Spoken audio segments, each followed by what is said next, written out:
दोस्तों तो इस वीडियो में बात करेंगे फैबटेक टेक्नोलॉजीज आईपीओ के बारे में। तो आईपीओ ऑलरेडी ओपन हो चुका है, तो जानेंगे कि कंपनी कैसी है, इसके फाइनेंशियल कैसे हैं और इस आईपीओ में अप्लाई करना है या फिर नहीं करना है। तो चलिए वीडियो को शुरू करते हैं। लेकिन इससे पहले कि मैं वीडियो को शुरू करूं, अगर आप इस चैनल पर पहली बार विजिट कर रहे हैं या फिर आपने चैनल अब तक सब्सक्राइब नहीं किया है तो चैनल को सब्सक्राइब कर लें और वीडियो को भी लाइक कर दें। तो सबसे पहले आईपीओ के डिटेल्स की बात करें तो आईपीओ 3 जनवरी से यानी कि आज से ही ओपन हो चुका है और ये 7 जनवरी यानी कि मंगलवार को क्लोज होगा। फेस वैल्यू 10 रुपये पर शेयर है। बुकिंग प्राइस 85 है और आईपीओ में 1600 शेयर्स का लॉट रखा गया है। आईपीओ के इशू साइज को देखें तो आईपीओ 27.74 करोड़ का है और पूरी तरह से फ्रेश इशू का आईपीओ है। ये सेमी आईपीओ है। कंपनी बीएसई एसीमी के ऊपर लिस्ट होगी। आईपीओ में रिजर्वेशन पोर्शन को देखें तो एंकर इन्वेस्टर्स के लिए आईपीओ में 28.43% का पोर्शन है। मार्केट मेकर के लिए 5.05%, क्यूआईबीएस के लिए 18.97%, एचएनआईएस के लिए 14.26% और रिटेलर्स के लिए आईपीओ में 33.28% का पोर्शन रखा गया है। आईपीओ में एंकर इन्वेस्टर्स को 9,28,000 शेयर्स इलोकेट किए गए हैं, यानी कि 7.89 करोड़ का जो पोर्शन है ये एंकर इन्वेस्टर्स के लिए रखा गया है। तो चलिए इसके एंकर लिस्ट को भी देख लेते हैं। आईपीओ के एंकर लिस्ट को देखें तो 28 करोड़ का करीब आईपीओ है और आईपीओ के एंकर लिस्ट में टोटल आपको 7 नाम देखने को मिला है। तो बढ़िया एंकर लिस्ट है। अब कंपनी के बिजनेस के बारे में बात करें तो कंपनी क्लीन रूम से रिलेटेड सर्विसेज ऑफर करती है। अब क्लीन रूम के बारे में बात करें तो बेसिकली जो फार्मास्यूटिकल कंपनियां होती हैं या जो केमिकल वाली कंपनियां होती हैं तो वहां पर कई तरह के आपको आर&डी देखने को मिलता है। या जो बायोटेक कंपनियां होती हैं तो उनके लिए कुछ इस तरह के रूम्स होते हैं जहां पर इंटर करने से पहले कुछ खास तरह के कॉस्ट्यूम पहनने होते हैं, काफी सारा सिक्योरिटी होता है और उसके बाद ही वहां पर किसी को इंटर करना होता है। यानी कि अगर कोई भी केमिकल्स वगैरह इंटर कर जाए या कुछ अलग तरह के पार्टिकल्स वहां पर इंटर कर जाते हैं तो उसका उसके ऊपर भी कुछ बुरा इम्फेक्ट आपको देखने को मिल सकता है। तो वहां पर हर तरह की आपको सिक्योरिटी देखने को मिल जाती है और क्लीन रूम्स के रिलेटेड कई तरह की कंपनी सर्विसेज ऑफर करती है। यानी कि वहां पर किस तरह से इलेक्ट्रिसिटी को मैनेज करना है, वेंटिलेशन होना चाहिए, वहाँ का टेम्परेचर किस तरह से मेंटेन करना है, यानी कि इस तरह से रिलेटेड जो सारी सर्विसेज हैं ये कंपनी ऑफर करने का काम करती है। तो ये company comprehensive clean room services offer करती है जिसमें आपको engineering, manufacturing, installation, quality assurance, commissioning और सर्टिफिकेशंस देखने को मिल जाता है।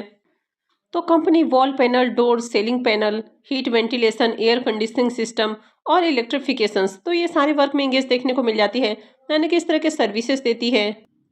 तो कंपनी के अगर क्लाइंट लिस्ट को देखें तो कंपनी फार्मास्यूटिकल, हेल्थ केयर और जो बायोटेक सेक्टर की कंपनियां होती हैं तो उनको अपने सर्विसेज ऑफर करती है और इसके क्लाइंट लिस्ट में आपको यूनिकेम लेबोरेटरीज, देसानो फार्मास्यूटिकल, एपिटोरिया फार्मा और हम्बार्ड लैब जैसी कुछ कंपनियां देखने को मिल जाती हैं। कंपनी की मैन्युफैक्चरिंग यूनिट आपको गुजरात में देखने को मिलती है, यानी कि ये गुजरात की कंपनी है। इस कंपनी ने हाल ही में एडवांटेक के अंदर 26% का स्टेक एक्वायर किया है और हाल ही में कंपनी ने केल्विन एयर कंडीशनिंग के भी अंदर इन्वेस्टमेंट किया है। अब ये जो कंपनियां हैं ये एयर कंडीशनिंग से रिलेटेड मैन्युफैक्चरिंग करती हैं, तो कंपनी बेसिकली एयर कंडीशनिंग से भी रिलेटेड सर्विसेज ऑफर करती है। यानी कि क्लीन रूम में आपको एयर कंडीशनिंग की भी जरूरत पड़ती है, वहां पर भी टेम्परेचर को मेंटेन करना होता है। तो इसी कारण कंपनी का जो इन्वेस्टमेंट है वो आपको इस तरह की कंपनियों के अंदर देखने को मिल जाता है। तो बिजनेस को देखें तो बिजनेस तो अच्छा देखने को मिल रहा है। तो चलिए अब इसके फाइनेंशियल को भी देख लेते हैं।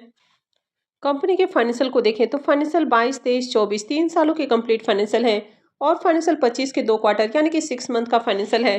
तो कंपनी के अगर एसेट को देखें तो फाइनेंशियल 22 में कंपनी का एसेट जहां 81 से 82 करोड़ के अराउंड है, 23 में देखें तो घट के ये 80, 80.5 करोड़ हो चुका है।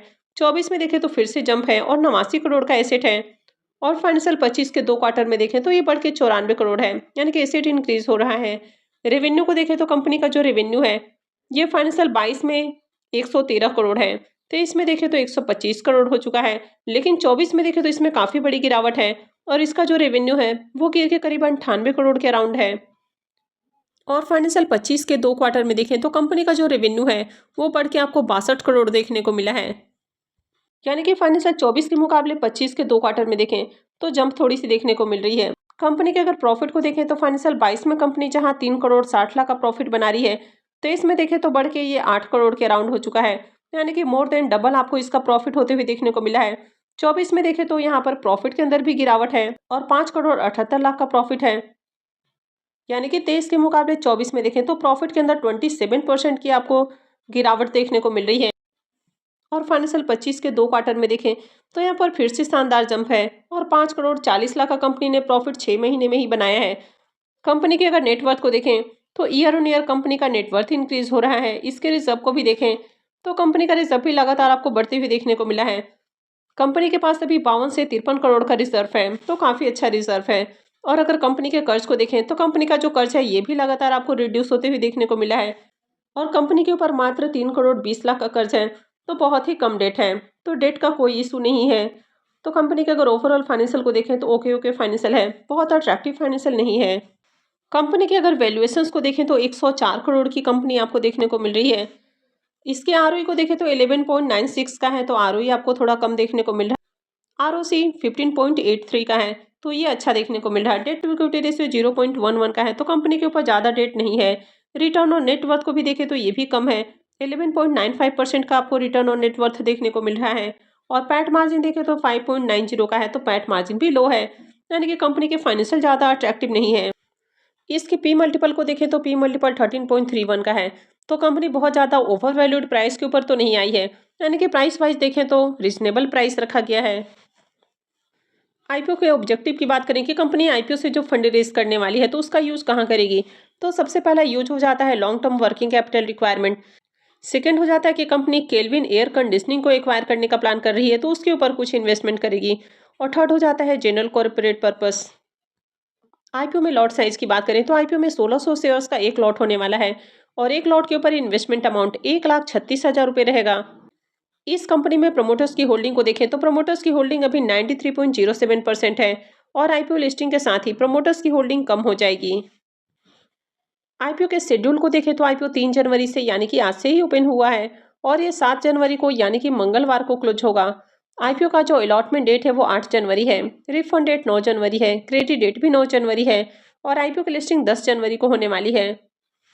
आईपीओ के सब्सक्रिप्शन फिगर को देखें तो 2.5 बज चुके हैं, और अब तक आईपीओ 11.81 टाइम सब्सक्राइब हो चुका है, लेकिन क्यूआईबीएस की ओर से एक भी एप्लीकेशन नहीं लगा है। एचएनआई पोर्सन में आईपीओ 7.37 टाइम, और रिटेल पोर्सन में आईपीओ 20.45 टाइम सब्सक्राइब हुआ है। तो आईपीओ खुलने के साथ ही देखें तो शानदार डिमांड है, और आईपीओ में अब तक 19,000 से भी ज़्यादा एप्लीकेशंस लग चुका है। अब इसके प्रीमियम को देखें तो इसका प्रीमियम मॉर्निंग में जहां 50 रुपये के ऊपर ट्रेड कर रहा था, वो अभी देखें तो 65 रुपये के ऊपर जा पहुंचा है।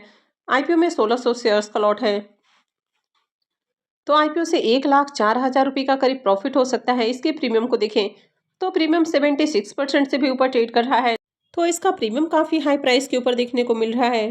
कंपनी का बिजनेस देखें तो अच्छा बिजनेस है, फाइनेंशियल आपको ज़्यादा अट्रैक्टिव देखने को नहीं मिल रहा है। आईपीओ का एंकर लिस्ट भी बढ़िया है, और आईपीओ में देखें तो डिमांड भी आपको देखने को मिल रही है, यानी कि आईपीओ खुलने के साथ ही यहाँ पर भी एप्लीकेशंस लग रहे हैं, यानी कि डिमांड है तो यहाँ पर भी जाया जा सकता है। लेकिन इस तरह की कंपनियों में कभी भी आपको लॉन्ग टर्म के लिए नहीं जाना है। इस तरह की जो कंपनियां हैं ये काफ़ी रिस्की कंपनियां होती हैं, तो अगर मार्केट में इनकी डिमांड रहती है तो फिर लिस्टिंग गेन के लिए जाया जा सकता है। तो मार्केट में देखें तो डिमांड है, ग्रे मार्केट में लगातार प्रीमियम में भी उछाल देखने को मिल रहा है, तो लिस्टिंग गेन के लिए अप्लाई किया जा सकता है। लेकिन एसएमई आईपीओ काफ़ी रिस्की होते हैं, तो कभी भी अप्लाई करने से पहले अपने रिस्क रिवॉर्ड को जरूर कैलकुलेट करें, और उसके बाद ही कहीं भी इन्वेस्टमेंट करें। और अप्लाई करने का जो डिसीजन है वो पूरी तरह से आपका अपना डिसीजन होना चाहिए। तो आई होप कि आपको वीडियो अच्छी लगी होगी। तो अगर आपने वीडियो को अब तक लाइक नहीं किया है तो वीडियो को लाइक कर दें, चैनल को भी सब्सक्राइब करके रखें, और वीडियो को अंत तक देखने के लिए आप सबका बहुत बहुत धन्यवाद।